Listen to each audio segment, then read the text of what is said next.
బావా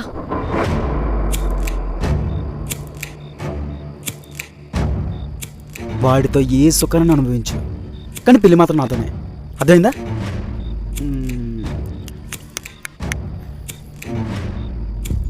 చూడు శ్వేత, దేవుడు ఒక్క జీవితంలో ఎన్ని ఆప్షన్స్ ఇవ్వడు.